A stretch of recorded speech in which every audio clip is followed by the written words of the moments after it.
Entonces vamos a continuar con este estudio de Mateo 9, ¿sí? Nosotros estábamos en Mateo 9. ¿Ustedes se acuerdan en qué texto quedamos?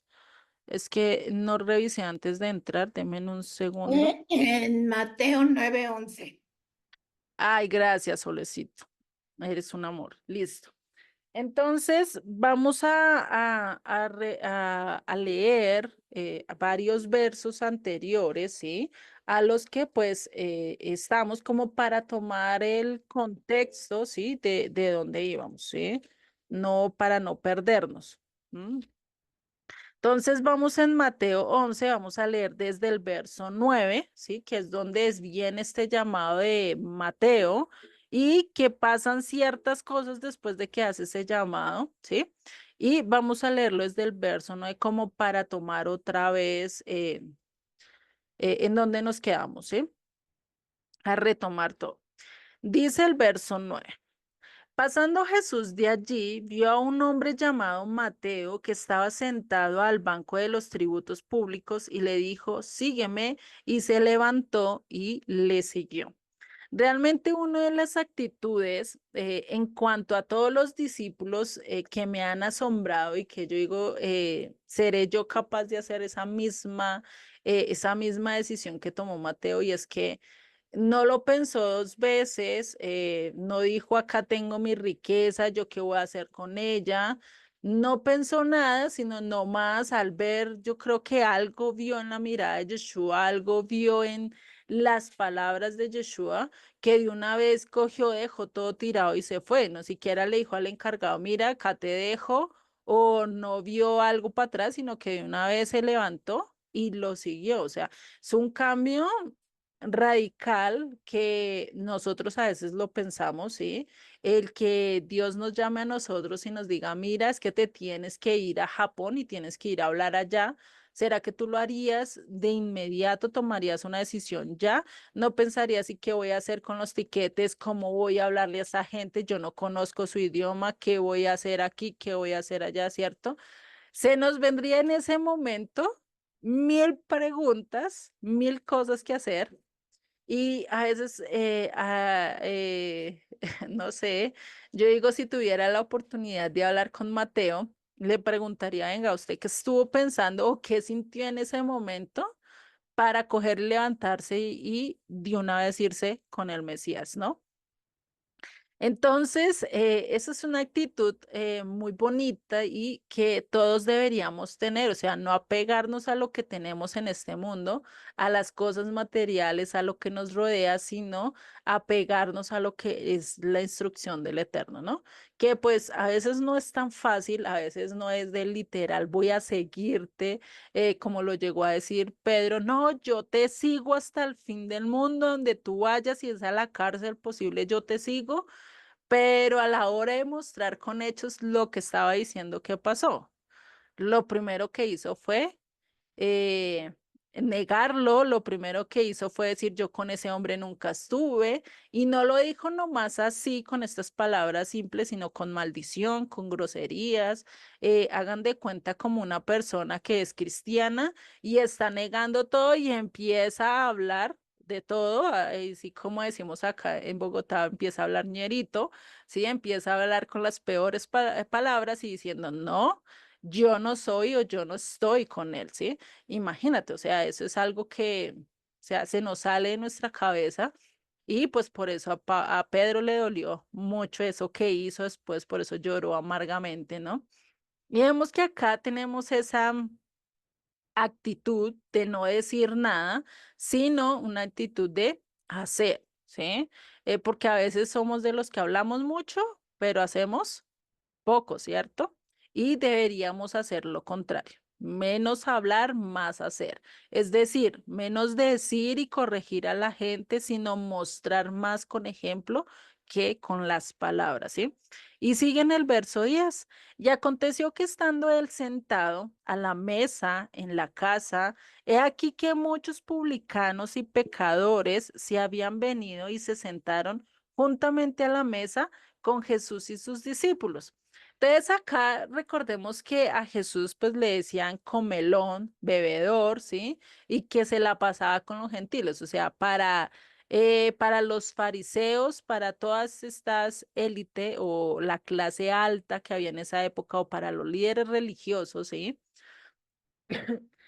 Lo que pensaban y lo que decían, venga, este es un pecador, este se está juntando con toda la gente que tenemos prohibido juntarnos, ¿sí? Recordemos que Pedro lo llegó a decir en Hechos 10 y se lo dijo a un centurión romano y le dijo, mire, ustedes saben que cuánto es a un judío, es tan abominable entrar en la casa de un gentil, ustedes saben que a nivel de escritura, en cuanto a la escritura del judaísmo, ¿sí? Ley oral, pues estaba prohibido que se juntaran con gentiles, que incluso se sentaran a la mesa a comer con gentiles, y pues debido a que a la comunión que había y a la intimidad que había a la hora de sentarse. Sí, porque a la hora de sentarse a comer no es como hoy en día cada uno en su platico y todo es separado, nadie está juntando con nada, ¿cierto?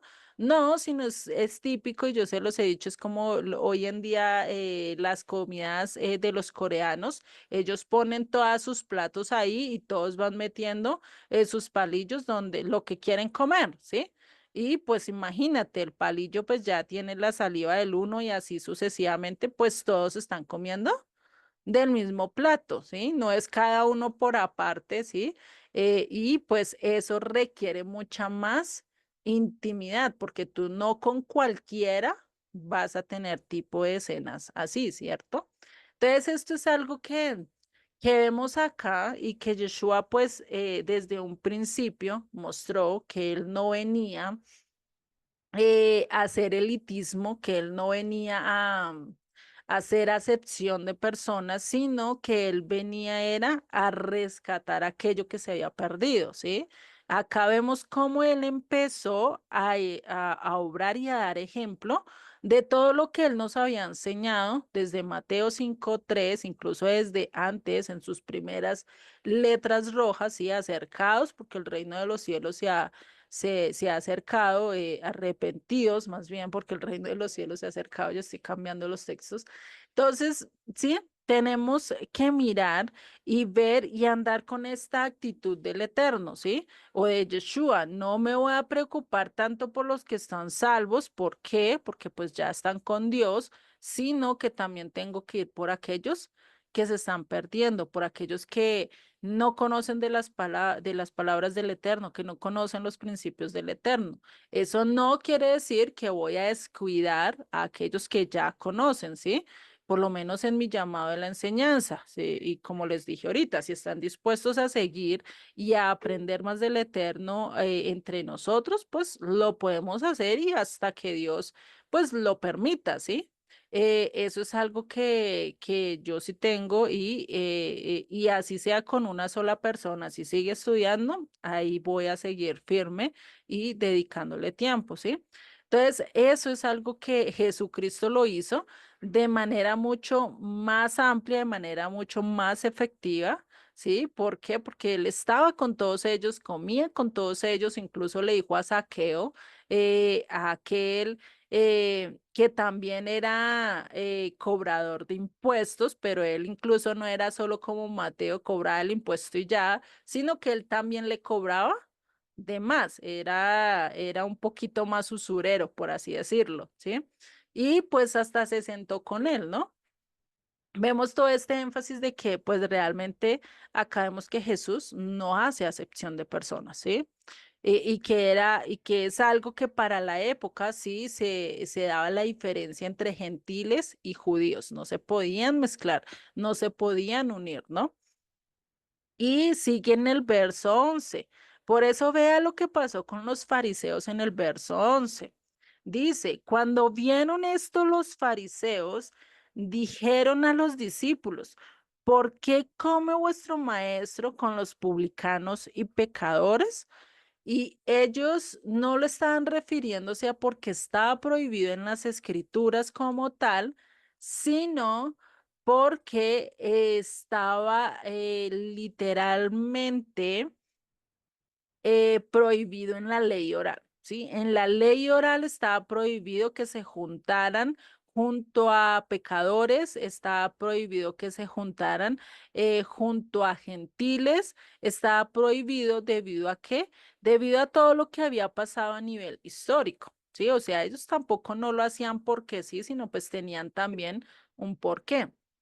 Y era una manera de prevenir a que volviera y pasara lo mismo, a que volviera y empezar a ver esto que había pasado para la época de Grecia, que muchos se quisieron helenizar, muchos judíos al ver em, a ver ciertas tradiciones, a ver ciertos comportamientos que tenían los gentiles, es decir, los griegos, les empezó a llamar la atención y quisieron ser como ellos y al hacer eso, pues que quisieron independizarse, incluso hasta querer borrar que eran parte del Eterno, es decir, se estaban borrando la circuncisión. ¿Cómo lo harían? No sé, sí, porque pues es difícil o muy posiblemente para esa época lo que era la circuncisión no era tan estricta como hoy en día, ¿sí? En cuanto al judaísmo, porque en cuanto al judaísmo, esa parte de circuncisión se tiene que quitar casi eh, toda la parte del prepucio, ¿sí? Que es el cuerito sobrando del órgano masculino del hombre, ¿sí? Y pues al quitar toda esa parte, pues no tienen de dónde estirar, no tienen de dónde taparse. Entonces, pues por eso es que sale esa práctica ya también tan estricta, o sea, ese rito de la circuncisión, pues empieza a ser mucho más estricto debido a eso que pasaba, ¿sí? O sea, todo lo que ha vivido el pueblo judío y todos estos cercos que han puesto, que no digo que sean malos, sino pues que también hay que mirar si van conforme a lo que Dios quiere, conforme a lo que Él nos está pidiendo como pueblo, ¿no? Entonces, estaba pasando esto y pues también por eso ellos dijeron, venga, este lo que quiere es confundirlos, lo que quiere es helenizarlos. Por eso a Pablo también le estaban diciendo, mire, usted lo que quiere, usted lo que está diciendo es que debemos de gentilizarnos, usted lo que está diciendo es que ya no debemos de guardar la Torá, ¿sí? Y eso se lo estaban diciendo cuando él estaba vivo, que hoy imagínate todo lo que han dicho de Pablo, ¿sí? Y él ni modo de defenderse, pues ya no está, ¿cierto? Pero pues dejó sus cartas donde realmente si uno las estudia seriamente, ecuánimemente con lo que él decía, conociendo todo el Antiguo Testamento, pues nos vamos a dar cuenta que él no estaba en contra de las palabras del Mesías, sino que realmente lo que estaba pasando era que él debido a su conocimiento y a todo lo que Dios le mostró, pues definitivamente su doctrina, pues no es para doctos, es decir, no es para indoctos, es para inconstantes, ni para aquellos que no estudian las escrituras, porque como dijo Pedro, las pueden torcer para su perdición. Y eso es realmente lo que ha pasado a nivel histórico, ¿cierto? Entonces, y les estaba hablando la clase pasada esta de la mesa o esa pintura que hizo Da Vinci en cuanto a la cena o la última cena, sí, esa, según eso a nivel doctrinal del cristianismo, que habla de la cena del Señor, cómo muestran que todos estaban allí con platos, con cucharas, sí, como una mesa del siglo 18, 19, no me acuerdo para qué fechas más o menos fue esta pintura, pero se da eso, ¿sí? Y pues ahí es donde vemos que pues no es tan así, ¿sí? Por eso a Yeshua pues le apodaron el comilón y bebedor, amigo de pecadores, ¿sí? Imagínate ese apodo que él tenía y era porque era algo común que Jesucristo estuviera haciendo lo que está relatando acá el texto, a la vez de que le apodaron eso, ¿no? Listo. Y pues vamos a seguir, ya les voy a pasar que fue donde nos quedamos en el verso 11. para ir entendiendo un poquito más acerca de lo que nos muestra el Eterno, ¿sí? Entonces, bueno, esto, y en el verso 12 nos sigue diciendo, al oír esto Jesús les dijo, los sanos no tienen necesidad de médico, sino los enfermos. Y esto es realmente algo que podemos ver si tú estás sana, tú no vas a ir a un médico, ¿cierto? Y no vas porque dices, no, pues si voy, es capaz que me encuentre una enfermedad que yo no tengo y ni siquiera he sentido y me manda un poconón de cosas, ¿cierto? O otros dicen, no, a mí no voy al médico hasta que no me esté muriendo del dolor, ¿cierto? Y eso a veces lo hacemos así. Hasta que no nos duele la muela y se nos hincha el cachete, no preferimos ir al dentista, ¿sí? Por miedo, por razones que ya nos ha pasado, simplemente por pereza. Y eso es algo, los sanos no van a un médico porque sí, ¿cierto? Tiene que ir por alguna dolencia, por alguna queja, por algo que le esté pasando en su cuerpo como tal, ¿cierto?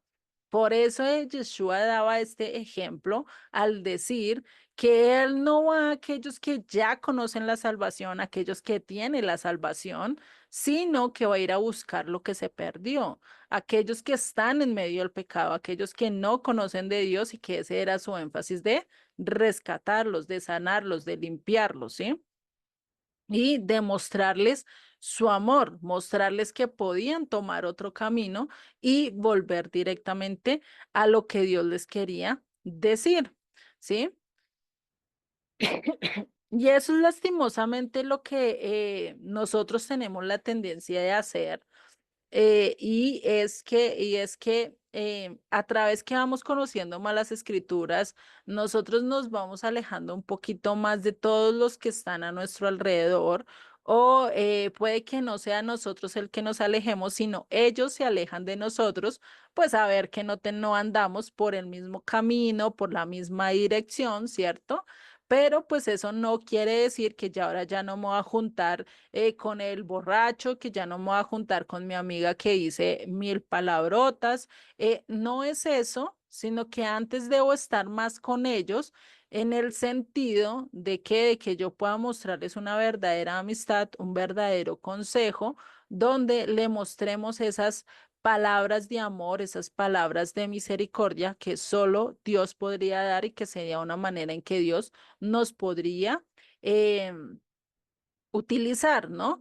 Y no ir con una actitud religiosa a ver todo lo que está haciendo y siempre tirándole el dedo y apuntándole y diciéndole y señalándole, mire usted lo que está haciendo es esto, esto, esto, esto, esto. No, respetándole y si ella nos da o él nos da la oportunidad de hablar de ciertos puntos, pues hacerlo, pero de la manera más respetuosa, con amor, con misericordia, así como a ti quisieran que te hablaran cuando hay algo que no le gusta a los demás, ¿no? Eso es algo que nosotros tenemos que hacer y por eso, pues necesitamos tener ese discernimiento que estábamos hablando en el capítulo 7, ¿cierto? De pedir ese discernimiento, no solo para conocer el corazón de las personas y saber si sí quieren o no quieren escuchar, sino también para tener esa sensibilidad que nosotros debemos de tener a la hora de dar a conocer el mensaje, ¿sí? No ir y atacarlos en el mismo punto donde ellos ya saben que no es bueno, por lo menos a un católico, tú vas y le dices esas imágenes no son de Dios, ellos lo saben, ¿sí?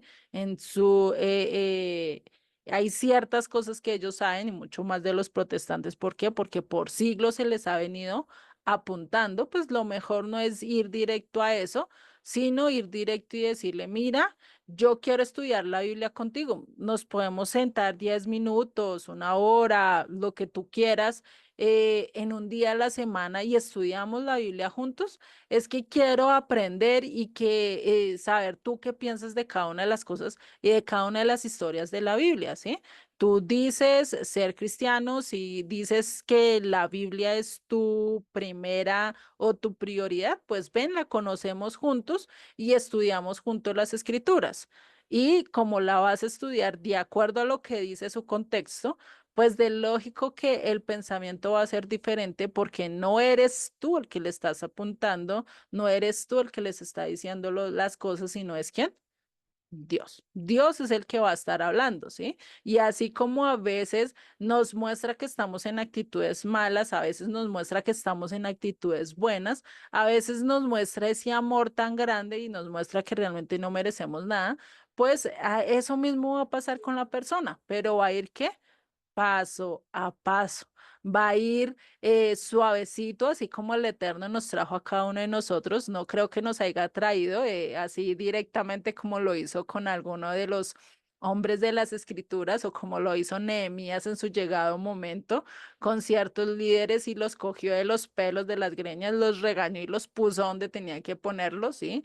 Creo que no está haciendo y no hizo eso el Eterno con nosotros, sino que nos llevó suavemente, nos llevó así como que no quiere la cosa y nos llevó directamente a conocerlo a él, ¿cierto? Y lo podemos ver, por lo menos yo en mi vida, bueno, nací en cuna cristiana, pero pues gracias al Eterno él me cuidó y hizo que persistiera también en su camino, en sus palabras, a pesar de que siempre tuve ciertas dudas, siempre tuve ciertas ciertas preguntas que nunca solucioné y que a lo largo de mi vida en las diferentes iglesias que estuve, nunca se solucionaron y antes me salían más dudas al ver ciertas cosas que pasaban en las congregaciones. Y al llegar acá y al escudriñar las escrituras, se han venido dando esas respuestas sin necesidad de yo estar buscando, estarle diciendo, Dios mío, pero es que vea, no entiendo esto, esto, esto. No, él ha sido hablando a lo largo que he ido estudiando, ¿sí? Y eso es lo bueno con el Eterno, que incluso antes de que nosotros hablemos, Él ya sabe y conoce nuestros pensamientos, ¿no? Y sigue en el verso 13. Id pues y aprended lo que significa misericordia quiero y no sacrificio. Imagínate esto que le está diciendo a quienes a los fariseos, aquellos que se decían doctos, aquellos que se decían sabios, aquellos que se decían conocer las escrituras, ¿sí? Es lo mismo porque ellos, por lo menos antes de ser fariseo, creo que tienen que durar 30 años estudiando. Antes de eso no se pueden dar a conocer como rabino, como fariseo. Tienen que pasar cierto años para estudiar y eso lo vemos en la época de Yeshua, pues para ser sacerdote, tenían que durar 30 años estudiando las escrituras, tener un testimonio fiel a lo que dice las escrituras, ¿cierto? Y ahí sí podrían ser sacerdotes. Antes no, y fuera eso, otros requisitos como ser de la tribu de Leví, como pertenecer a la descendencia de Aarón y, bueno, muchas otras cosas, ¿no? Entonces, imagínate acá lo que le está diciendo a ellos que según eso conocen las escrituras. Y pues, y aprended lo que significa misericordia, quiero y no sacrificio. Imagínense, o sea, ¿qué quiere? Que le mostremos misericordia a los demás, y eso lo hemos visto con otros estudios, ¿sí? Que lo que nosotros debemos es basarnos en qué? En mostrar misericordia a los demás. Al único que podemos y con el que podemos ser rígidos es con nosotros mismos si seamos rígidos, si demandémonos a nosotros, si exijámonos a nosotros, pero con los demás debemos de que ser misericordiosos, así como Dios ha sido misericordioso con nosotros. Porque, ¿qué sigue diciendo? Porque no he venido a llamar a justos, sino pecadores, ¿al qué? Al arrepentimiento, al techubá, al volver a los principios del Eterno, a volver a las palabras del Eterno. Incluso esto es algo que lo vemos en Malaquías. Malaquías con estos 8 cuestionamientos, pues definitivamente Dios nos dice, mira todo lo que estás fallando. Dices en qué me has amado, y esto lo decía al pueblo, en qué me has amado, le decía, el Eterno decía y ratificaba, yo los he amado, ¿sí? Y qué contestaba al pueblo, en qué nos has amado. Sea, imagínate esa pregunta. Y a veces nosotros como seres humanos hacemos y a veces olvidamos eso, ¿sí? Y un pecador, ¿qué es lo primero que se va a preguntar? ¿Será que es posible que Dios me ame? ¿Será que es posible que Dios me muestre misericordia después de esto que yo he hecho? O muy posible un asesino que haya hecho tantas maldades, haya pecado tanto y quiera acercarse a Dios, lo primero que va a decir es, ¿será que Dios me va a aceptar tal y como soy? ¿Será que Dios me va a perdonar todo este daño que hice? ¿Será que Él sí me va a amar? ¿Será que Él sí va a tener misericordia de mí? ¿Será que Él no me va a condenar? Pues todo eso y a esas personas fue que vino Yeshua. No vino a justos, no vino a aquellos que se creían ser salvos, no vino a aquellos que ya conocían la instrucción, sino vino a quienes, a los pecadores, porque ellos necesitaban conocer del Eterno, ¿sí?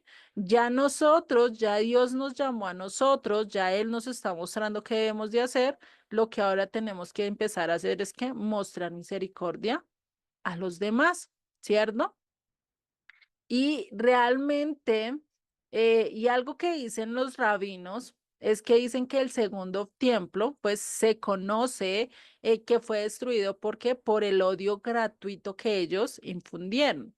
¿Por qué odio gratuito? Porque ellos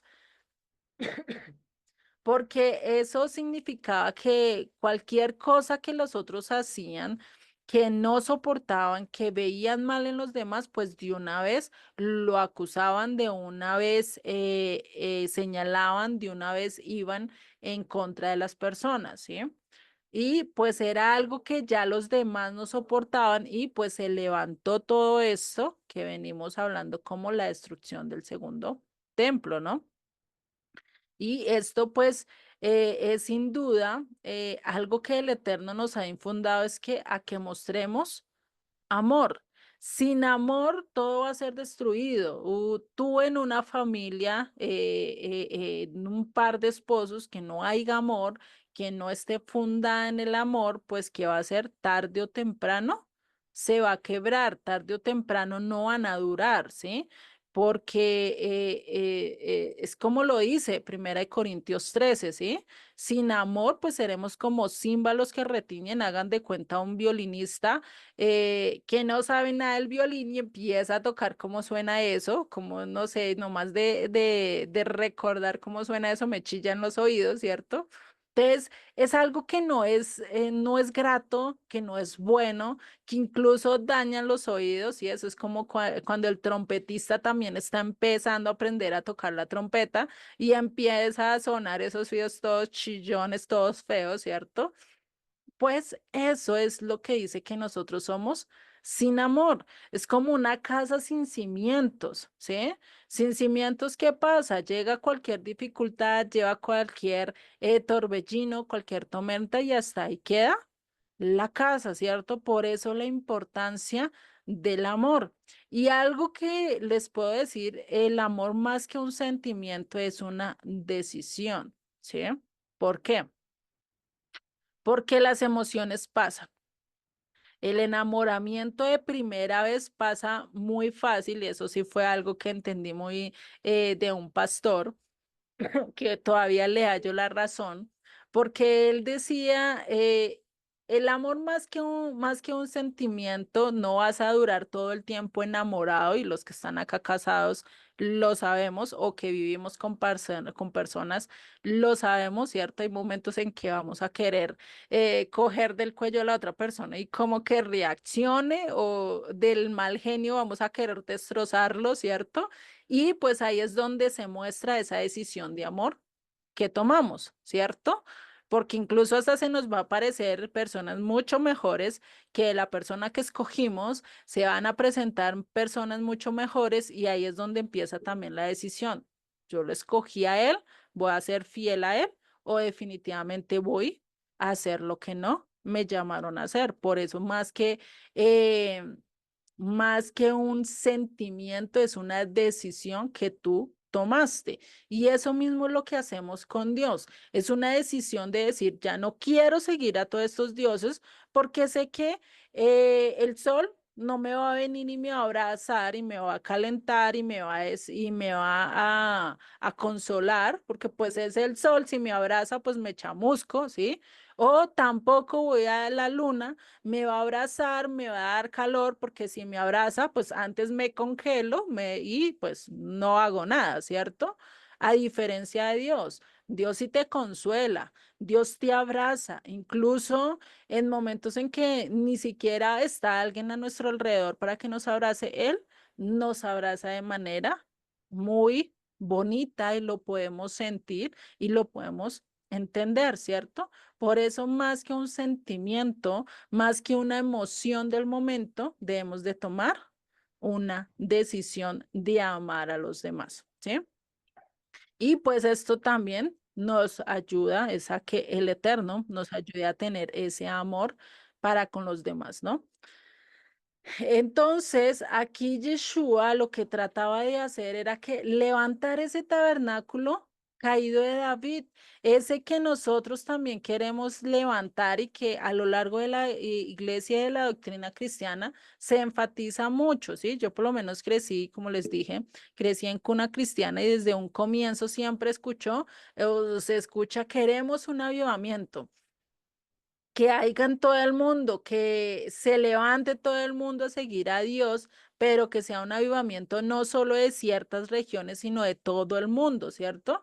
Siempre se ha querido eso, pero ¿cuándo va a haber ese avivamiento? Cuando el mundo se canse de ver lo que está pasando en sus naciones y vean que la única salida es Dios. Y ese avivamiento, pues ya lo estamos viendo. ¿Cuánta gente no está buscando de Dios? ¿Cuánta gente no ha llegado a esto de las raíces hebreas o más exactamente a conocer mejor del Eterno, a estudiar realmente su palabra? Porque antes nos decíamos ser cristianos, nos decíamos, no, yo tengo en primer lugar las escrituras, es mi libro preferido, pero nunca lo abríamos. Sí, abríamos otros libros menos la Biblia, algo ilógico que hacíamos, pero pensábamos que estábamos muy bien. Y pues eso es cuando empezamos a escuchar realmente de nuestro maestro, él nos empieza a enseñar y realmente ponemos en práctica todo lo que él nos está mostrando, ¿no? Por eso en Oseas 6:1 nos dices, venid y volvamos al Eterno. ¿Qué quiere decir? Hagamos techuvá. Eso es lo que está diciendo cuando dice volvamos. Volvamos es del verbo chut en hebreo, ¿sí? Que es volver. ¿Volver a qué? Al original, a las primeras pisadas de quién? Pues de los primeros que conocieron a Dios. ¿Quiénes son esos primeros? Abraham, Isaac, Jacob, de ahí a José, de ahí a Moisés, de ahí a Josué, de ahí a todos aquellos que siguen a lo largo de las escrituras que realmente caminaron de acuerdo a Dios. Y al nosotros seguir esas pisadas que ellos mismos hicieron, de esas acciones correctas que ellos hicieron, y comprender que hay ciertas acciones que ellos no hicieron bien, pero a través de ellas podemos aprender, ¿cierto? Y que nosotros pues no replicar esas actitudes, pues ¿para qué? Para no traer esas mismas consecuencias o peores, o puede que Dios nos libere de ciertas consecuencias, pero eso no quiere decir que no nos va a dejar crecer, ¿no?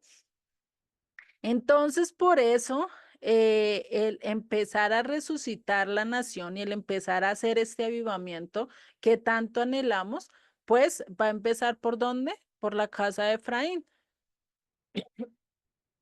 por resucitar a una nación, a un grupo, a todas estas tribus que perdieron su identidad, que perdieron todo lo que el Eterno les dio, sus promesas, todo lo perdieron y lo perdimos, ¿cierto? Hasta el momento en que el que nos empieza a resucitar, nos empieza a restaurar como nos ha restaurado cada uno de nosotros, conociendo realmente que somos parte de él. Por eso sigue en el verso 3 de Oseas 6.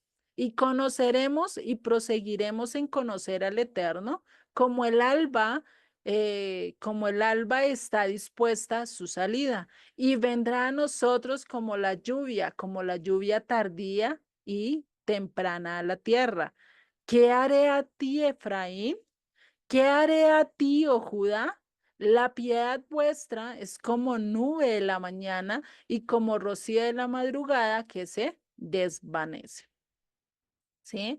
Entonces, imagínate, tanta era la jactancia que ellos tenían de decir, uy, sí, nosotros estamos haciendo conforme a lo que Dios quiere, uy, sí, yo camino rectamente, pero eso es que jactancia porque no lo estaban haciendo realmente como Dios lo estaba pidiendo. Por eso Isaías muy bien lo dice, tus obras son como trapos de inmundicia, ¿sí? Como algo que realmente nadie aguanta, no estaban haciendo lo justo delante de Dios, no estaban haciendo lo correcto. Eso también lo dice Malaquías en su libro, que él después en esos 8 cuestionamientos, pues les dice, ustedes no me han mostrado realmente, ustedes no me han guardado y realmente, ustedes están haciendo lo que quieren, me traen las ofrendas conforme les da a ustedes su voluntad, ¿sí? Y eso es algo que realmente no debemos de hacer, ¿sí? Cada cosa que hagamos la debemos hacer de la mejor manera para adorar y exaltar a Dios. Por eso a Dios y a través de Isaías dijo pues que definitivamente todas esas obras, todos esos sacrificios, todas esas festividades que ellos estaban haciendo ya eran trapos de inmundicia para Dios. ¿Por qué? Porque las estaban haciendo según su voluntad, le estaban dando de lo peor al Eterno. Y si llevaban la oveja bonita y si llevaban la ofrenda tal cual la pedían, pero su corazón estaba en otro lado. Decían, no, voy a llevarle la ofrenda a Dios, le dejo la ofrenda y me voy a donde Afrodita porque es que tengo que rendirle tributo, tengo que no sé qué. Y estaban más enfocados en qué? En adorar a otros dioses, en seguir a otros dioses y estaban dejando realmente a Dios de lado. Dice, por esta causa los corté, por medio de los profetas, con las palabras de mi boca los maté, y tus juicios serán como luz que sale. O sea, llegó el momento en que, ¿qué? Dijo, ustedes no quisieron escuchar a las buenas, les mandé profetas, les hablé de mil maneras, no quisieron. Pues ni modo, ¿no? Vienen las consecuencias, viene la disciplina. Es como un padre que le advierte y le advierte y le advierte a su hijo hasta que ya no aguanta más y coge y le da su tunda, ¿sí? Por decirlo así, o coge y lo castiga, pues para enseñarle realmente que todo trae su consecuencia y pues ahí es donde empiezan a hacer los juicios, empiezan a salir como luz, ¿sí? Y realmente si nosotros miramos todas las profecías y más la de Sofonías, que empieza realmente muy duro, ¿sí? Y les hablaba realmente de manera tan directa, o sea, el Eterno no se iba con palabras dulces, no se iba a veces como a nosotros los colombianos nos dictan, por lo menos los extranjeros cuando vienen muchos, que nosotros damos muchos rodeos para decirle la verdad a alguien le decimos, ay, mira, me disculpa, pero te tengo que decir algo, ¿sí? Y empezamos así muy suavemente, muy a dar rodeos y después le soltamos, por decir así, la sopa, ¿sí? O después le decimos las cosas. Pero realmente Dios no era así. Dios era directo al blanco. Mira, tú estás haciendo esto, mira, ¿sí? ¿Te corriges o no? ¿Sí? Eso y lo vemos con todos los profetas, lo estudiamos con Isaías, con Jeremías, con Amós, con Sofonías, con Malaquías, con todos los profetas, incluso con Oseas, les dice ustedes qué están haciendo. Sí, de manera tan tanjante, incluso de manera ilustrativa, hasta con plastilina, digo yo, lo hicieron porque así lo hizo con Ezequiel. Ezequiel todo lo que le hizo, le tocó hacer con maquetas, hacer la maqueta de Jerusalén, hacer los cercos que los iban a rodear, cómo iban a ser quemados. Todo eso lo hizo, incluso al pobre Ezequiel le tocó comer con estiércol, ¿sí? O sea, cocinar sus arepas, cocinar todo eso con estiércol de animal, porque incluso el Eterno le dijo, con tu propio estiércol vas a cocinar eso. Le dijo, no, no, no, ten piedad de mí, por lo menos con estiércol de animal, ¿sí? Y así lo hizo y duró siempre harto tiempo, no fue de unos días, sino de meses que le tocó estar haciendo eso. Imagínense, o sea, el Eterno les hablaba de manera muy, muy certera. ¿Y hoy qué dice? ¿Y hoy qué dicen por lo menos varios de los pastores? Yo conocí uno que decía eso. No, es que yo no le puedo decir, no le puedo ir a decir a las personas que Dios es justo, que Dios quiere y que Dios castiga también, porque no, es que las personas se me van a ir. Estamos graves y empezamos con eso. Nosotros sí debemos demostrar el amor, pero debemos demostrar que Dios también es como un padre, tiene su límite. Sí, hay veces que toca poner disciplina y veces que toca mostrarles realmente que todo no va a ser color de rosa, porque si desobedecemos, pues de lógico que van a venir consecuencias, ¿cierto? Es lo mismo que un edificio. Si un edificio no tiene la seguridad, no tiene sus cimientos, no tiene lo principal, pues ¿qué va a hacer? Se va a caer, se va a derrumbar. Vienen las consecuencias, ¿no? Al no tener las bases principales. Lo mismo va a pasar con nosotros a nivel de vida, ¿no?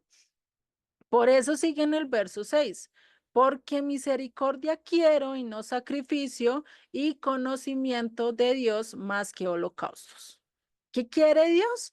Misericordia, que muestren misericordia, que muestren bondad, que realmente muestren más misericordia con aquellos que están a su alrededor, más con aquellos que les faltaron al respeto y por alguna u otra razón te hicieron sentir mal, pues muéstrale misericordia, ¿sí?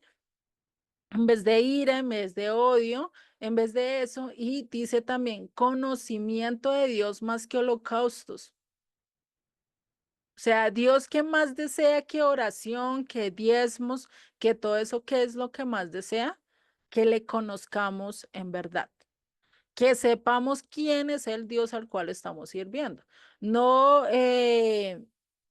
no como a veces hacemos, y es que hay veces por lo menos lo podemos, les pongo un ejemplo así de que me viene a la cabeza, y es por lo menos una persona que tiene un discípulo, y hagamos de cuenta esto en cuanto a la cocina, ¿sí? Que todos conocemos de cocina, ¿cierto?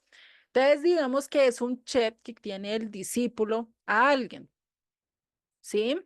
Y le dice, mira, esto, me imagino, el discípulo tiene que conocer muy bien a su maestro, tiene que saber sus gustos, tiene que saber qué es lo que odia, pues con el fin de no tener problemas, ¿cierto?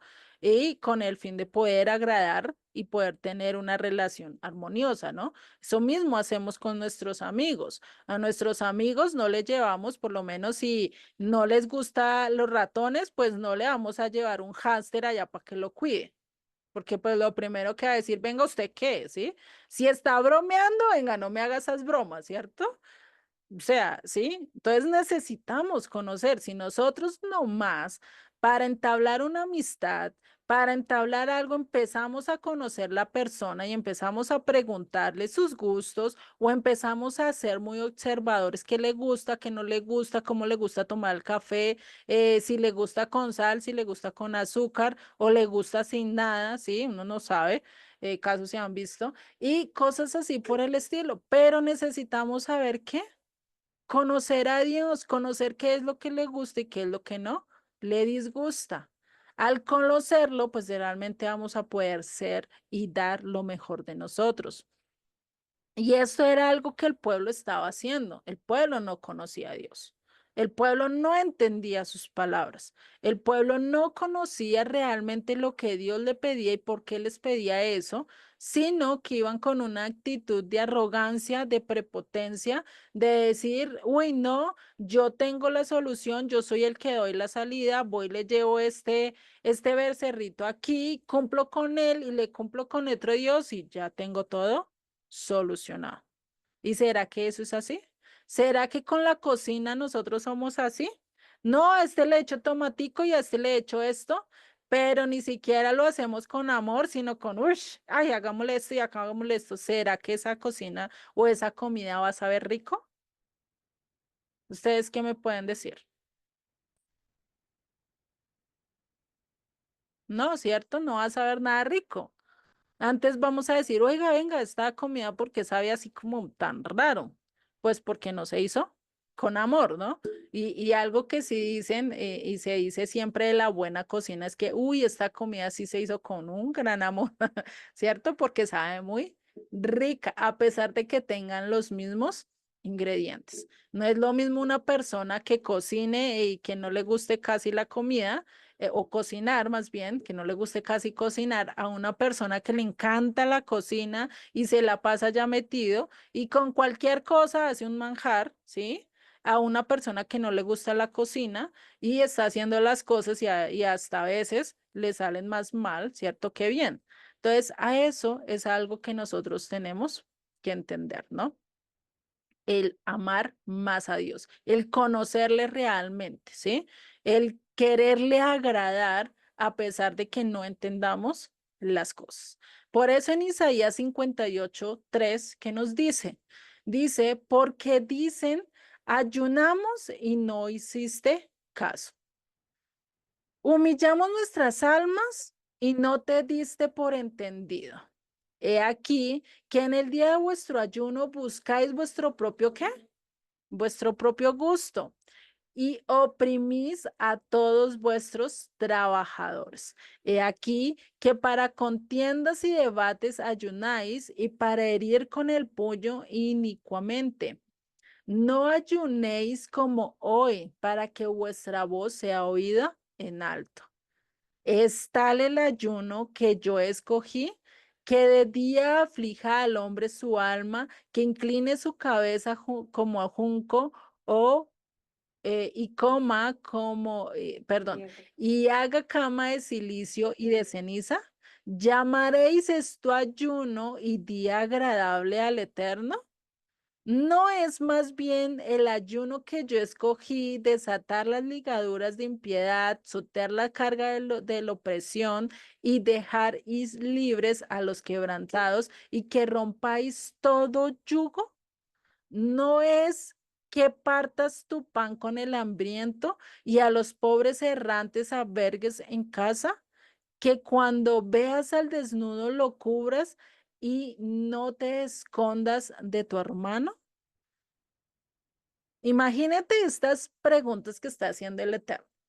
Y acá vemos varios casos que nosotros podemos ver a lo largo y es que casi siempre el ayuno se ha tomado como un día de aflicción, un día, ay, como de tristeza. No sé si ustedes han visto, hay gente que hace el ayuno y eso desaparecen como una hoja de papel en blanco, ¿sí? Eso, ay, como sin ganas, como desganados. Cuando realmente incluso lo vimos cuando Yeshua habló del ayuno, ¿sí? Que dijo, no, lávense, perfúmense y hagan como de cuenta como si fuera el mejor día, ¿sí? Sean dichosos, sean alegres. ¿Por qué? Porque están ayudando ante tu Padre, estás delante de Él, ¿sí? Por eso ese verso 6 y 7 es el que nosotros debemos de estar haciendo. El ayuno es que desatar las ligaduras de impiedad, soltar las cargas de opresión, dejar libres a los quebrantados y que rompáis todo yugo. Es decir, ir y mostrarle a la gente que realmente Dios muestra es un yugo y una carga que no es tan pesada, algo que es fácil de llevar, ¿sí? Poder liberar a aquellos que están quebrantados, que su corazón no encuentra paz, pero que a través del Señor van a encontrar esa paz, ¿sí? O que nosotros mismos en cierto momento estamos tan oprimidos, tan cargados, tan de todo, que hacemos un ayuno, lo dedicamos al Eterno y salimos totalmente renovados. No sé si ustedes lo han vivido, pero son cosas que solo Dios hace, ¿sí? Y también dice en el verso 7, repartir el pan con el hambriento, ser generoso, ¿sí? Y a los pobres errantes, albergarlos en la casa, ¿cierto? Darles abrigo, darles lo necesario, que no seamos de los que dicen y no hacen, sino que tenemos que empezar a ¿qué? A aplicar las cosas que Dios nos está pidiendo. Y eso lo dice Yeshua en sus palabras, ¿sí? Tenemos que mostrar misericordia para que el Eterno muestre misericordia con nosotros, ¿cierto? Tenemos que ir y dar palabras de consolación. Tenemos que ir y mostrar el amor de Dios, ¿sí? Tenemos que dejar el afán por las cosas materiales y enfocarnos más por las cosas eternas, ¿cierto? Y eso pues no lo debemos hacer solo en mi vida, sino que también tratarlo de transmitir a otras personas para que ellos puedan encontrar la dicha y la paz que nosotros hemos podido encontrar en el Eterno, ¿cierto? Y concluye aquí este verso de Isaías 58 con el verso 8. Entonces nacerá tu luz como el alba y tu salvación se dejará ver pronto e irá tu justicia delante de ti y la gloria del Eterno será tu retaguardia. ¿Cuándo? Cuando hagamos lo que dice el verso 6 y 7. Lo que él nos está preguntando, o sea, ¿no es esto realmente el ayuno que a mí me gusta? El ayuno que él escogió para nosotros es este. El que un ayuno es el que nos ayuda a soltar las cargas, no es un ayuno al que yo tengo que exigirle a Dios a través de todo el ayuno que Él tenga que cumplir lo que yo quiero o mis deseos, que casi siempre es para lo que se ha dicho del ayuno. No, si tú quieres tal cosa, mira, dedíquele a Dios un ayuno y Él te lo va a dar. O sea, no. Sí, eso es voluntad de Dios si te quiere o no te quiere dar, y eso no está dirigido solo con el ayuno. Muy posiblemente lo puedes hacer y dedicar el ayuno para eso, pero teniendo en cuenta que Dios va a hacer su voluntad, no va a hacer lo que tú digas. Es lo mismo que un padre con su hijo. El padre tiene que saber si es bueno o malo lo que él está pidiendo, si le conviene o no le conviene. Y qué mejor que Dios al saber si nos conviene o no nos conviene eso que le estamos pidiendo, ¿cierto? Entonces ahí es donde empezamos a caminar realmente como el Eterno quiere, ¿no? Y por eso Yeshua le contesta tan tajantemente, o sea, que les dice, vayan y miren lo que dice en Isaías. Eso fue lo que les refirió a ellos, ¿sí?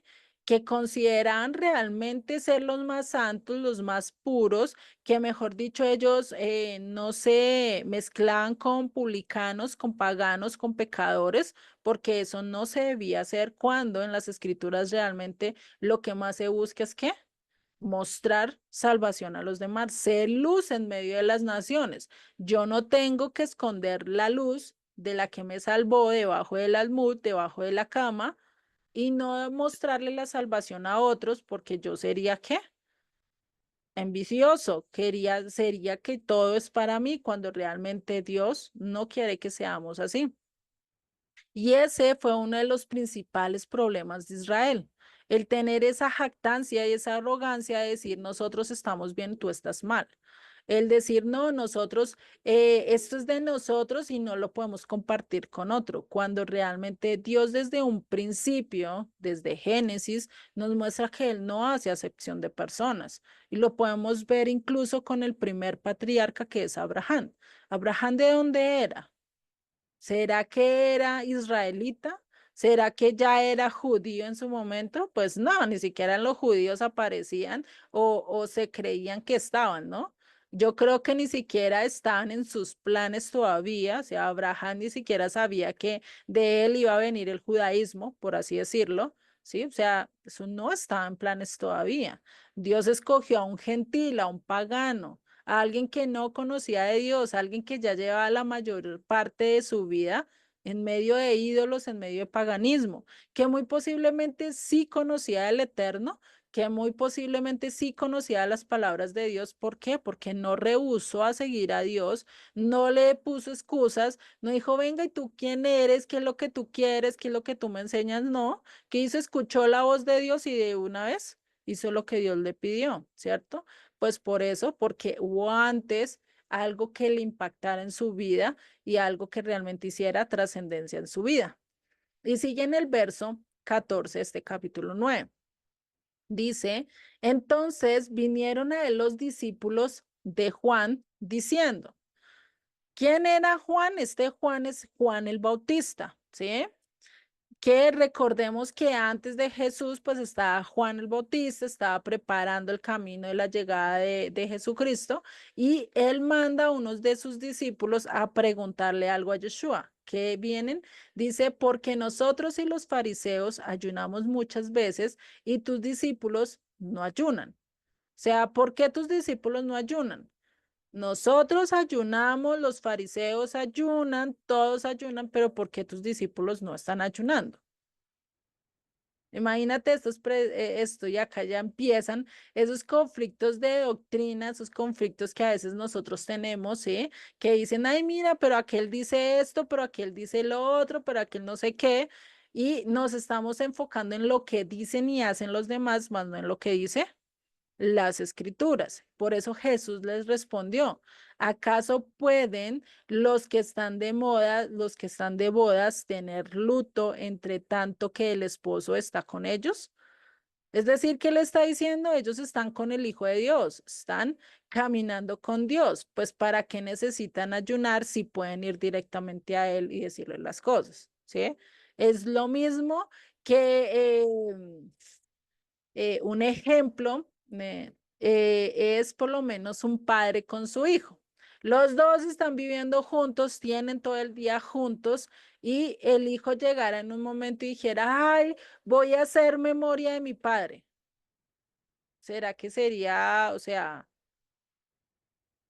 sería correcto hacer eso sabiendo que su padre está ahí en el otro cuarto? Ay, voy a hacer memoria de mi padre. Ay, mi padre, ¿dónde está? Ay, ¿cómo lo encuentro? ¿Será? O sea, no, ¿por qué? Porque estaba el papá ahí, no tenía la necesidad de recordarlo, sino que si lo extrañaba iba a la otra habitación y se acercaban y hablaban juntos y listo, ¿sí? Era más fácil. Pero pues nosotros que no estamos tan cerquita de Jesucristo, sí, Él está allí en el cielo, sí, Él sí nos acompaña acá a nosotros, pero pues no lo tenemos en persona, no lo tenemos tan palpablemente como lo tuvieron los discípulos, sí, que en cualquier momento iban y estaban con Él, que conocieron sus actitudes, que lo conocieron tan detalladamente porque andaron con Él día y noche, sí, o sea, conocieron si roncaba o no roncaba, por así decirlo, sí. Imagínate. Entonces, por eso Jesucristo le dice eso. Entonces, acá, por eso al mencionar ese pasaje que dice de Oseas, es que él viene a qué? A redimir a Gomer, aquella que se perdió, aquella que se extravió del camino, ¿sí? Por eso es que ellos estaban de qué? De bodas. ¿Por qué? Porque estaba trayendo, estaba conquistando a aquella adúltera que se había perdido, ¿sí? Estaba dando esa oportunidad otra vez a que se reconciliaran. Y sigue diciendo ahí en el verso 15, pero vendrán días cuando el esposo les será quitado y entonces ayunarán. Y eso lo vemos que pasó. Después de que Jesucristo subió, ascendió, ¿cuántas veces no se nombra que Pablo ayunó? ¿Cuántas veces no se dice que Pedro estaba ayunando, que estaba orando, que estaba buscando el Eterno? Eso se ve a lo largo de las escrituras, ¿cierto? Y sigue en el verso 16. Nadie pone remiendo en paño nuevo en vestido viejo, porque tal remiendo tira el vestido y se hace peor la rotura, ¿no? Eso es algo que podemos ver. Ustedes pongan una tela nueva en un pantalón viejo a ver qué pasa. Pues la tela nueva va a ser más resistente que la vieja y lo primero que va a hacer es dañar el pantalón, ¿cierto? Y lo nuevo, ese parchecito que se le colocó va a brillar y va a ser lo más de bonito y el resto del pantalón todo dañado, todo rasgado, ¿sí? Imagínate cómo quedaría eso. Pues quedaría mal, ¿cierto? Entonces, eso es algo que nosotros tenemos que entender. Y sigue en el verso 17. Ni echan vino en odres viejos de manera que de manera los odres se rompen. Y esto es algo que realmente lo podemos ver en nuestras vidas y que es difícil hacerlo. ¿Por qué? Porque cuando ya uno está viejo, ya uno tiene sus años, ya hay ciertos pensamientos, ya hay ciertas actitudes, ya hay ciertas cosas que no las vamos a cambiar tan fácilmente. ¿Sí? Ya no vamos a poder ser tan flexibles como lo éramos en la juventud, ¿sí? Y eso era lo que pasaba con los odres nuevos. Los odres nuevos, pues, ¿qué hacía? Como le ponían el vino nuevo con sus gases, pues era más flexible y resistía mucho más el vino nuevo. Pero ¿qué pasaba si lo ponían en odres viejos? Pues ya no eran tan flexibles, ya eran rígidos, ya estaban con sus cimientos, ya estaban con todas sus dogmas en la cabeza y no eran tan flexibles al cambio. Al no ser tan flexibles al cambio, pues ¿qué pasaba? Se rompían, ¿sí? Y eso es lo que pasa en nuestras vidas. Por eso dice en el verso 17, y el vino se derrama y los odres se pierden, pero echan el vino nuevo en odres nuevos y lo uno y lo otro se conservan juntamente, ¿sí? Y el vino, este vino es representación de quién? Del Señor, del Espíritu de Dios, ¿sí? Ese vino que se deposita en nuestras vidas y es donde realmente nosotros podemos entender las escrituras, ¿sí? Y también representaría las escrituras en nuestras vidas. Cuando nosotros las empezamos a entender, cuando nosotros empezamos a ver, necesitamos ser flexibles porque necesitamos cambiar ciertas cosas en nuestras vidas, ¿cierto?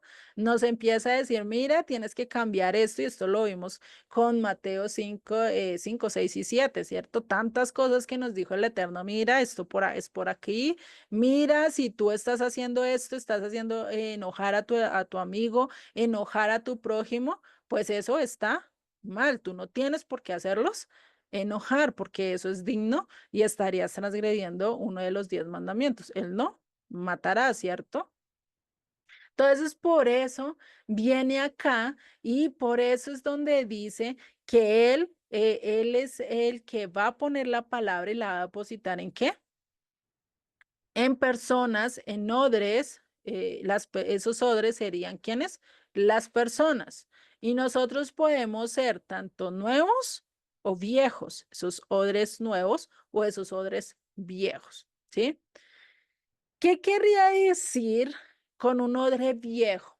Un odre viejo es el que no es rígido, es el que es em, muy estricto en cuanto a las cosas del Eterno y si él dice es blanco y no lo corre, aunque las escrituras diga lo contrario, ¿sí? En cambio, el odre nuevo es aquel que es flexible, es aquel que se basa en lo que dice las escrituras. Si después entendió otra cosa, muy fácilmente va y la cambia. Ese es un odre nuevo, ¿sí? Porque es flexible a los cambios, porque se deja guiar por Dios, porque es Dios el que lo está guiando, más no sus propias doctrinas, ¿sí? Y eso es lo que vemos, ¿sí? En cambio, una persona que es rígida no es capaz de soportar las escrituras, sino que soporta, sino que se va con lo que hace daño, sino que va y resulta haciendo las interpretaciones de hombres porque piensa que esa es la mejor manera. Es decir, no acepta la verdad, la rechaza y pues al rechazarla se rompe. Entonces eso es lo que dice Yeshua. Él está diciendo que él vino a hacer las cosas de manera diferente a lo que el mundo está diciendo. Y eso es lo que hemos visto a través de las letras rojas. Yeshua fue un revolucionario de su época. Yeshua no estaba hablando de acuerdo a lo que decían los discípulos, perdón, los fariseos, los saduceos, los escribas, no estaba yendo conforme a lo que ellos creían en cuanto a la ley oral, ¿sí? Sino que estaba mostrando un sistema mucho más contrario y que era un sistema más difícil de aceptar, ¿sí? Porque no cualquiera le va a mostrar amor a su prójimo. No cualquiera le va a mostrar amor a aquel que te dio una cachetada y te escupió la cara, ¿sí? Porque tú lo primero que quieres que hacer, o sea, ¿qué es lo primero que se te viene a la cabeza cuando piensas y te imaginas eso? Pues lo primero es revolverle con la misma o si no pegarle un puño, o si no responderle con 1000 palabras, ¿cierto? Pero no el mostrarle amor a esa persona, ¿cierto? No por lo menos lo que hizo Yeshua. Perdónalos porque no saben lo que hacen. Imagínate, ¿no? Y por eso sigue en el verso 18. Mientras él decía estas cosas, vino un hombre principal y se postró ante él diciendo, mi hija acaba de morir, mas ven y pon tu mano sobre ella y vivirá. Imagínate este hombre, ¿no? Un hombre principal, o sea, un hombre que era muy conocido, o por así decirlo, era un hombre que era y dirigía una sinagoga, ¿sí? Es decir, era un hombre que todos conocían, que era líder, pero se llegó a humillar ante Yeshua. Ahí vemos que él era, ¿qué? Un odre nuevo, un odre que se dejaba llevar de acuerdo a la verdad, de acuerdo al espíritu, ¿sí? Y por eso él sabía que el único que podía restaurar la salud de su hija, de volverle a dar la vida, ¿era quién? Yeshua, ¿sí? Por eso nomás le está diciendo, ven, pon tu mano sobre ella y ella vivirá. Perdón. O sea que él sabía realmente lo que Yeshua era capaz de hacer como hijo de Dios. Él reconocía que él era el Mesías. Él sabía que el único que podía y el único que tenía la capacidad de sanar, de libertad a los enfermos, de dar paz a todas las personas, pues ¿quién era? Yeshua, no era más, no era sino el Mesías, ¿sí? Y pues el Mesías era Yeshua, ¿cierto? Y por eso dice en el verso 19, y se levantó Jesús y le siguió con sus discípulos. Y he aquí una mujer enferma de flujo de sangre desde hace 12 años se le acercó por detrás y tocó el borde de su manto. Y es curioso que mientras Yeshua va a resucitar a esta niña, se aparece y aparece esta historia de la mujer de flujo de sangre. Sí, es curioso, ¿no? Porque en el transcurso que él iba y va a resucitar a las naciones, se presenta esta mujer enferma de flujo de sangre. Y hay varias interpretaciones acá con respecto a esto, ¿sí? Una de ellas es que muy posiblemente Yeshua iba a sanar a Judá, ¿sí? Y que esta mujer que se le presentó, que le salió en el camino mientras que va a sanar a Judá, ¿sí? Y eso lo vemos, porque Yeshua cuando venga, pues ya qué va a hacer, va a establecer el reino del Mesías, que es el de los judíos, ¿sí? Hoy actualmente pues conocemos a los judíos como Israel, ¿cierto? Ya no decimos Israel, sino Judea. Y lo entendemos a todo Israel, a todas las 12 tribus como judíos, cuando pues ya nosotros a nivel de historia sabemos que no es así, ¿cierto? Pero pues acá vemos que muy posiblemente iba a sanar a Judá, iba a libertar a Judá, les iba a dar establecimiento y los iba a poner ya como cabeza de las naciones, ¿cierto? Pero se encuentra esta mujer con flujo de sangre y recordemos que cuando una mujer se encontraba en flujo de sangre, no podía tocar a un hombre, estaba en estado de impureza, estaba en estado de separación, es decir, no podía ir a presentar ofrenda al templo, no podía acercarse al templo. ¿Por qué? Porque estaba impura, ¿sí? Eso no quiere decir que ya para los demás iba a ser impura y ya nadie la podía tocar porque, uy, no, el monstruo, no, sino que pues para Dios eso era no aceptable, ¿sí? Y este es un simbolismo de que de esas dos casas, o mejor dicho, esa mujer Gomer que se perdió, que se adulteró, que estaba en medio del mundo y que ya se había perdido del todo, que necesitaba un rescate que pasó, ¿sí?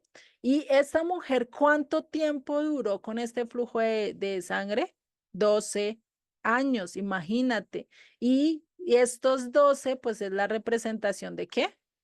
De las 12 tribus, porque recordemos que ahorita lo que conocemos como Judá, lo que conocemos actualmente como Israel, pues realmente no están las 12 tribus allí, hay muchas que se están perdiendo, hay muchas, por lo menos las 10 tribus, sabemos que se perdieron por completo, no sabemos dónde están, ¿cierto? Pero que los judíos también, muchos de ellos se asimilaron y lo vemos desde la época de Babilonia. Muchos no quisieron regresar con Nehemías ni con ni con Esdras y ni siquiera con Zorobabel, que fueron esas tres campañas que vinieron de Babilonia a volver a Jerusalén y ni siquiera aún así volvieron como el 5, el 10%, no se sabe realmente cuántos, pero no se cree que sean muchos. O sea, imagínate, ¿qué es el 10% del 100%? Pues realmente no es nada. El 90% prefirió quedarse en Babilonia, prefirió incluso perderse, porque muchos de ellos se asimilaron y terminaron incluso perdiendo sus cosas. Y eso lo vemos a lo largo de a lo largo de la historia, incluso con la persecución esta de del catolicismo que hubo, por lo menos también con esto de los nazis, esta persecución que hubo con ellos, muchos también, pues prefirieron decir no somos judíos, nosotros nos cambiamos de religión si es necesario con tal de cuidar nuestras vidas, ¿sí? Entonces, a esto, por eso vemos que las 12 tribus están reflejadas acá, ¿sí? Y que están que en un sentido de impureza. ¿Por qué? Porque están de acuerdo a lo que las naciones dicen, hicieron adulterio, se metieron con muchos ídolos, haciendo todo lo que las naciones hacen y pues terminaron siendo impuras, terminaron siendo llenas de sangre, terminaron siendo algo que el Eterno pues abomina, ¿no? Y eso es realmente lo que esta mujer representaría, ¿sí? Y este principal de la sinagoga, este que estamos hablando, que fue ante Yeshua y le pidió que sanara a su hija, pues se cree que representa a Judá en la tierra, es decir, y esta mujer con flujo de sangre, pues representa a quién, a las 10 tribus, o bueno, incluyendo a Judá y Benjamín, algunos de ellos que se perdieron a lo largo de la historia y también olvidaron su identidad, ¿no? Y que a través del único que nos puede salvar, que sería quién, cuál manto es el único que nos puede libertar, nos puede dar la paz, nos puede sanar, nos puede quitar la inmundicia, pues es quién, Yeshua, ¿cierto? Es el único, por eso al tocar este manto, y cuando hablamos de manto, nos estamos refiriendo a los tzitzit, por lo menos en el Mateo de Chentov, ¿sí?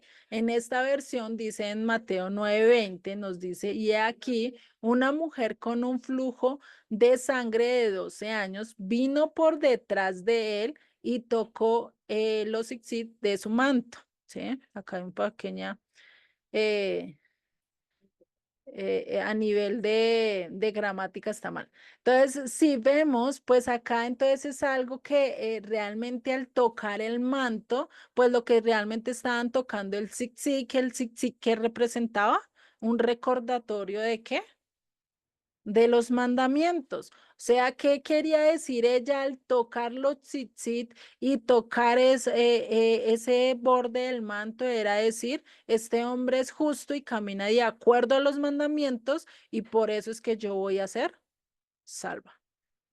Nosotros, ¿por qué seguimos a Yeshua y nosotros por qué declaramos que Él es nuestro Mesías, que Él es nuestro Abia, que es nuestro Rabí, que Él es nuestro Maestro? ¿Por qué? Porque sabemos que es el único justo, porque sabemos que es el único que cumplió todas las escrituras, ¿sí? Y por lo menos si ustedes lo buscan, este borde, ¿sí? Lo encuentran con el G2899 en el Strong, en el griego, y quiere decir borde o fleco, ¿sí? Y sabemos que los flecos del manto, pues, ¿qué era? Los flecos pues eran el tzitzit, ¿no? No eran más. Y sigue en el verso 21, porque decía dentro de sí, si tocare solamente su manto, seré salvo. Imagínate con qué fe iba esta mujer a decir definitivamente, si yo voy con él, yo sé que voy a ser salva y muy posiblemente ella tenía toda esta profecía en Malaquías, ¿sí? Hoy he hablado mucho de Malaquías. En esta profecía de Malaquías, muy posiblemente ella estaba pensando en esto. ¿Y qué dice en Malaqueos 4:1 y 2? Nos dice lo siguiente, porque aquí viene el día ardiente como un horno y todos los soberbios y todos los que hacen maldad serán estopa. Aquel día vendrá, los abrazará, ha dicho el Señor de los ejércitos, y no les dejará ni raíz ni rama. Mas a vosotros, los que teméis mi nombre, nacerá el sol de justicia, y en sus alas traerá salvación, y saldréis y saltaréis como becerros de la manada. Y acá, pues realmente todo esto que está diciendo acá, todo lo que dice más exactamente el verso 2 es en lo que ella estaba enfocada. Decía, este es el Mesías, este es el Hijo de David, este es el único sol de justicia, esta es la única persona que realmente es justa, que realmente puede traer sanidad a mi vida. Y si yo toco los Zit y si yo toco esto que está representando, que Él realmente tiene los mandamientos, que Él también cumple todo, pues realmente yo voy a estar bajo sus alas, bajo ese amor y protección de un padre, ¿sí? Porque si nosotros extendemos el manto, pues realmente parece una sala, ¿cierto? Y pues con ella se puede cubrir todo lo que esté a nuestro alrededor. Eso es lo que haría como entender el manto. Por eso Jesucristo mismo dijo que Él viene como la gallina que quiere abrigar a sus pollitos, pero ellos no quieren, ¿cierto? Que quiere traerlos y hacerlos uno, pero aún así no quiere, ¿sí? Y esto es algo que él traía, y si nosotros miramos a lo largo de la tradición, siempre el hombre tenía que llevar su manto, ¿sí? Porque era con el único con que ellos se tapaban, con el único que ellos oraban al Eterno, ¿sí? Y pues ella tenía esa seguridad que al tocar ese manto iba a ser sana. Y no solo por eso, sino también por lo que dice acá, porque ahorita ustedes dicen, bueno, pero pues ahí no dice nada de sanidad, ¿cierto? Pero acá donde está subrayado, donde dice, y en sus alas traerá salvación, del verso 2, ¿sí? Ahí lo que realmente dice es que en sus alas traerá sanidad. Si ustedes miran a través del Strong, no sé si lo coloqué, ahorita lo miramos, ahí dice sanidad. Y por eso en Zacarías 8:23 dice, así ha dicho el Señor de los ejércitos, en aquellos días acontecerá que 10 hombres de las naciones de toda lengua tomarán el manto de un judío, diciendo, iremos con vosotros porque hemos oído que Dios está con vosotros. ¿Quién es ese judío que Dios está con él y que le sigue y que todos vamos a querer seguirle? ¿Quién es? Yeshua, ¿cierto? Esos 10 hombres representan a qué? A las naciones. Recordemos que el 10 es la representación de algo, ¿sí? Es la representación de X cosa. Por lo menos yo cojo 10 manzanas, esas 10 manzanas es la representación de toda la finca de manzanas que yo tengo, ¿cierto? O si tengo 10 limones, pues es la representación de toda la cosecha de 10 limones que yo tengo, ¿sí? Por así decirlo. Entonces, estos 10 hombres es la representación de qué? De todas las naciones, de todos de los que queremos caminar y ir de la mano de un judío para tener la salvación. Entonces, esto es lo que esta mujer estaba haciendo, y esto también el borde del manto a quien nos recuerda, a Ruth, ¿cierto? ¿Qué hizo Ruth para su época con Booz? ¿Qué fue lo que hizo al momento de pedirle, ven y pon tu manto sobre mis pies? ¿Qué era lo que estaba diciendo? Le estaba diciendo, redímeme, rescátame. Yo quiero que tú seas el que me rescates, el que me redimas. Otra vez hablando del borde del manto. ¿Cuál manto? El manto de oración. ¿Sí? Y esto pues realmente esta mujer, yo creo que conectó todo esto y dijo, no, el único que me va a salvar es este, el Mesías, el único que yo veo que tiene realmente certeza en sus palabras, que habla con convicción, que demuestra con acciones que es el Mesías, y no solo eso, sino que anda de acuerdo a todo lo que está escrito y está cumpliendo todo lo que está escrito. Este es el único que me puede rescatar. Este es el único que tiene la posibilidad de redimirme, ¿sí? Y sin duda conocía todo esto, ¿sí?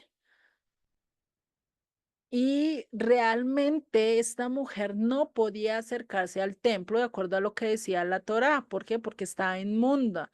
Pero aún así esta mujer no tuvo temor de lo que pasara, de lo que le dijera la gente, porque imagínate, para poder acercarse a Yeshua y no estaba solo, estaba con mucha gente, pues tenía y era como su única esperanza. Pero, ¿qué dice el verso 22? Y lo vamos a dejar para la próxima clase, ¿sí? Este verso 22 donde concluye esto lo vamos a dejar para la próxima clase, ya quedan 5 minutos, ¿sí? No sé si hasta caiga dudas, preguntas, inquietudes, ¿sí?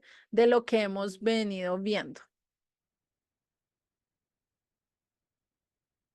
Pues yo creo que a mí me queda claro porque pues ahí vemos mucho el significado de todas esas enseñanzas que vienen desde el Antiguo Ujú. Testamento, ¿no? Lo que es el Tzitzit, lo que es la redención y todas esas cosas.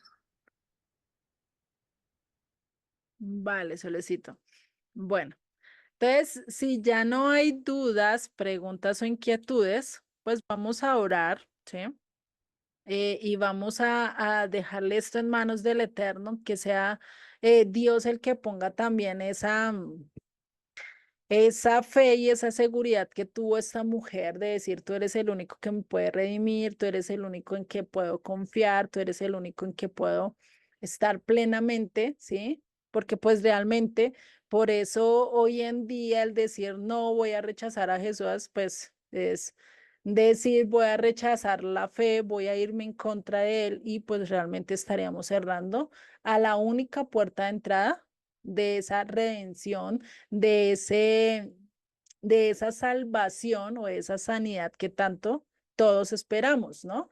Esa sanidad de que nos libre de los pecados, esa sanidad de que nos libre de la maldad que nosotros tenemos en nuestras vidas y pues llegar realmente al conocimiento de lo que Dios quiere, ¿no?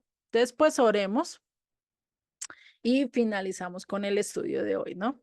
Ya a lo mejor lo vamos a ver la clase entrante y yo creo que ya la clase entrante cerraríamos con estos dos capítulos e iniciamos con con el capítulo 10. ¿Listo? Entonces oremos y finalizamos. Señor, te damos gracias, gracias Señor, porque sabemos y tú nos confirmas a través de las escrituras que el único que puede redimir a Israel en medio de las naciones, aquel que falló, aquel que usurpó, aquel que negó, aquel que hizo todo lo contrario a lo que tú querías, pues es tu Hijo, es el Mesías, Padre, y por eso te damos gracias porque tú lo presentaste en nuestras vidas y gracias a Él es que somos redimidas, gracias a lo que tú hiciste allí en la cruz es que nosotros podemos tener esa salvación, podemos tener esa libertad y sabemos que vamos a ser sanos, vamos a estar realmente cubiertos de ese manto que solo tú nos puedes dar, Padre. La única cobertura a la que tenemos que tener, el único maestro al que podemos dirigirnos, la única persona a la que podemos recurrir, pues es a ti, solo a ti, a través de tu Hijo, Padre. Te damos gracias porque tú eres el que haces todo posible, porque tú nos redimes, porque tú nos salvas, porque nos limpias, porque nos perdonas aun cuando nosotros somos tan inmundos, tan impuros como esta mujer, Padre. Te doy gracias, te bendigo, Señor, y gracias, Señor, por esta clase, por este tiempo, donde realmente podemos entender esas palabras que tú dijiste, que solo a través de ti viene la salvación, Padre. Y te doy gracias, Señor. Te pido también por cada uno de los que están acá, que seas tú llevándoles, dándoles más el conocimiento y sobre todo que ellos puedan entender mucho más de tu palabra, Padre. Bendice a Solecito, a mi mamá, a Margarita, a María Elizabeth, Padre, que seas tú ayudándoles y bendiciendo, Padre, y sobre todo aquellos que vayan a ver el video por diferido, que lo vayan a ver después, que seas tú también el que les hables, el que toque su corazón, Padre, que ellos puedan entender mucho más de ti, Padre. Te doy gracias en el nombre de Yeshua. Amén y amén. Amén. Amén. Listo, familia. Entonces, si Dios lo permite, nos vemos dentro de 8 días. Y gracias al Eterno, María Elizabeth, pudiste estar en toda la clase. Eso realmente solo Dios lo puede hacer. Entonces, un abracito y mil, mil bendiciones para todas, ¿no? Y estamos solo mujeres. Entonces, pues, bendiciones para todas. Muchas gracias igualmente. Shabbat para todos. Chao. Shalom, familia. Ah, Shalom. shalom.